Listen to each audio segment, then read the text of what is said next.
En Somalie, c'était en 84, si je me souviens bien, ou en 83, nous avions un afflux d'Éthiopiens dans le nord de la Somalie. Et les autorités locales ont décidé de faire un recensement, donc de les enregistrer. Il y avait à peu près une vingtaine de milliers de personnes. Ils ont donc fait une clôture, ils ont fait rentrer les gens à l'intérieur, et ils les ont gardés à l'intérieur parce qu'ils voulaient s'assurer que les gens ne s'enregistraient pas plusieurs fois. Ils ont oublié de mettre des latrines. Ce jour-là, il a plu. Les gens ont fait donc leurs besoins un peu partout. Il y avait des flaques d'eau. Les gens ont commencé à boire l'eau. Pendant 4 semaines, 3 semaines, 4 semaines, nous avons perdu à peu près 200 à 300 personnes par jour à cause du choléra. En 94, à peu près 1 million de réfugiés du Rwanda sont arrivés au Congo, à Goma, dans l'espace de 2 jours. 50 000 personnes sont mortes dans l'espace de 2-3 semaines, parce qu'il n'y avait pas de toilettes. Donc, le début, l'urgence, c'est là où il y a plus de danger. Au départ, on fixe un terrain et on commence à creuser des tranchées, pas très profondes. Et c'est là où, au tout départ, donc les gens commencent à faire leurs besoins dans ces tranchées. On essaye, dans la mesure du possible, de mettre des bâches ou bien de mettre des branches pour donner un peu d'intimité, pour les cacher un petit peu. Il y a une évolution hein, lorsqu'on passe la phase d'urgence, lorsque les choses s'établissent un tout petit peu, lorsque les gens s'habituent à leur environnement. Donc c'est clair qu'on peut améliorer un peu les choses. Il y a maintenant des latrines qui sont un peu plus performantes. Il y a même des latrines où on essaie donc d'utiliser les gaz qui en ressortent.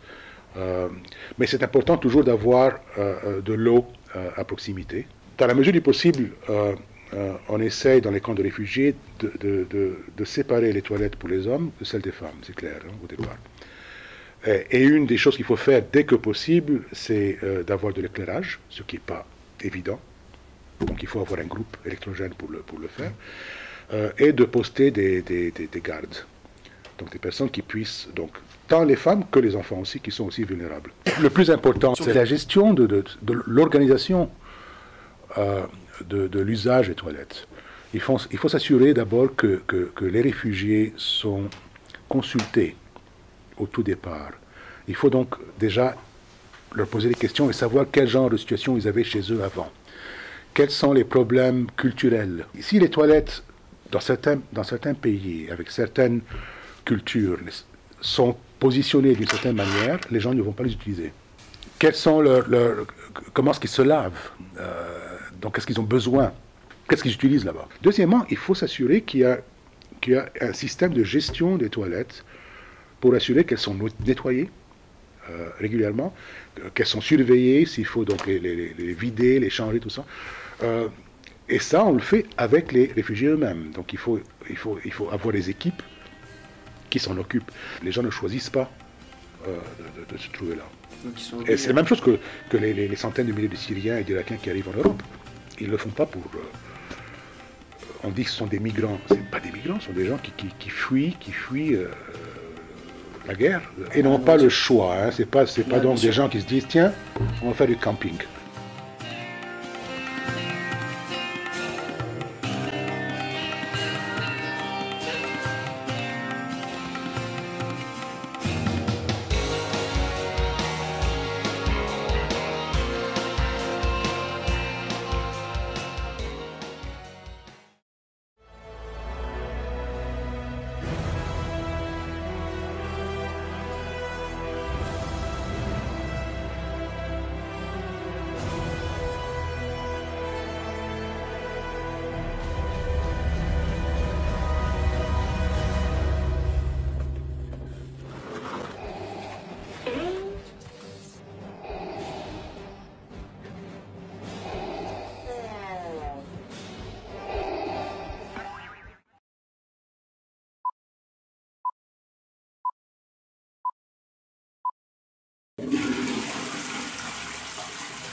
Les WC turcs, c'est le WC qui correspond le plus à notre manière, j'allais dire animale, de déféquer.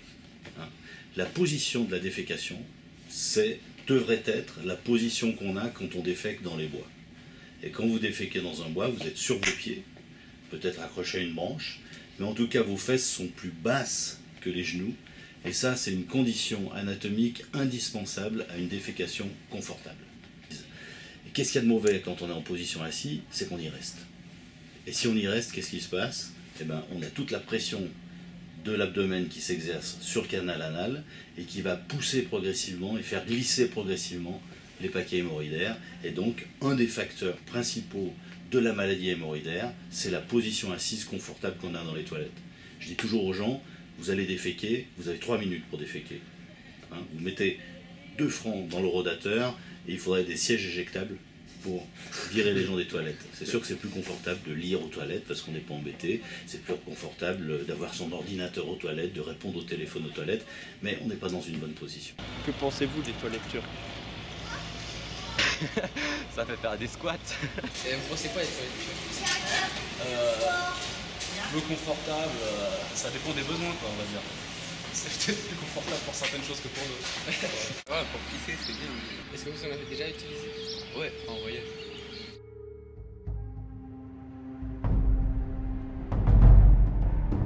Je pense que l'origine des WC turcs, au départ, c'est en fait les êtres humains qui se stabilisent, qui se sédentarisent, qui ont donc des maisons dans lesquelles ils ne vont pas déféquer bien sûr, qui peuvent plus déféquer un peu partout dans les bois au fil de leur cheminement quand ils étaient nomades, et ils vont installer un trou dans le jardin, une planche au-dessus, un trou dans la planche, et puis une petite cabane, parce que quand on veut déféquer, on veut être à l'abri des regards.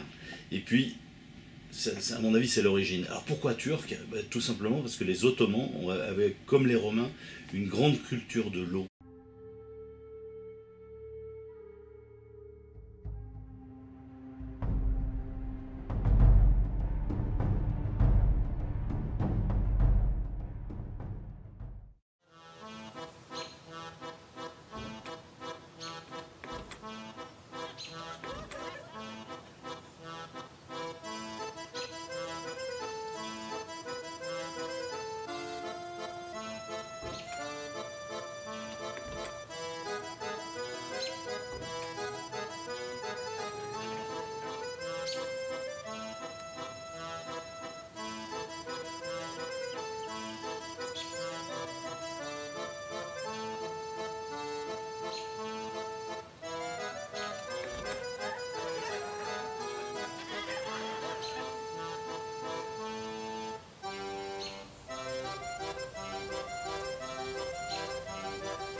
Aujourd'hui, nous allons nous intéresser au sujet des toilettes, et plus précisément des toilettes sèches contre les toilettes chimiques.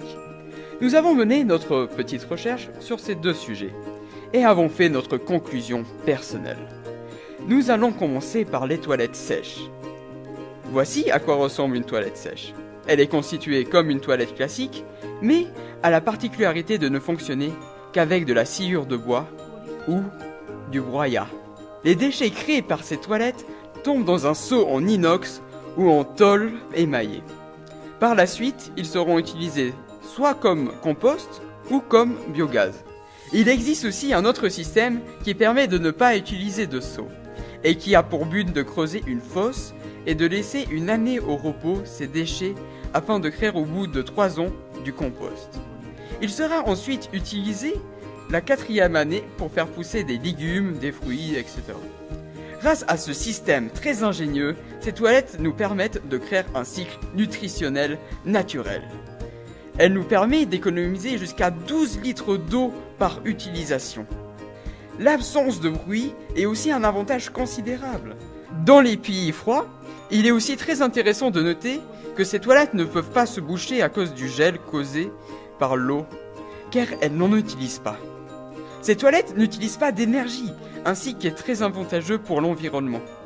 Et maintenant, nous allons vous présenter les toilettes chimiques. Contrairement aux toilettes sèches, elles sont plus polluantes. Elles ont la particularité d'avoir besoin de produits chimiques afin de pouvoir les faire fonctionner. Ces toilettes sont aussi peu pratiques car elles nécessitent d'être fréquemment vidangées. Et malheureusement, peu de lieux sont adéquats afin de mener à bien leur nettoyage. Il faut noter que leurs déchets ne serviront à rien contrairement aux toilettes sèches qui nous permettent de faire de l'engrais.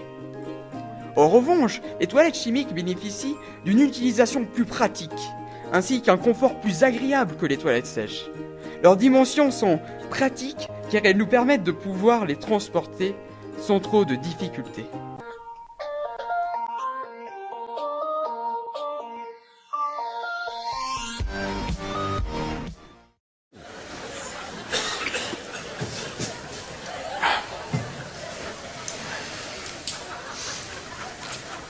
Vous auriez du feu? Oui, j'ai du feu. Vous me l'amenez, s'il vous plaît.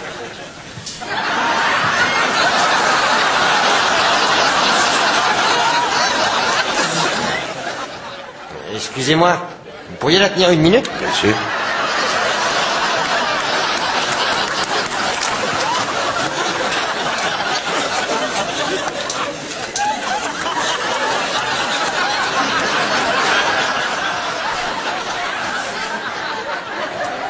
Désolé, j'ai fini. Ah, c'est bon, allez-y, je me charge.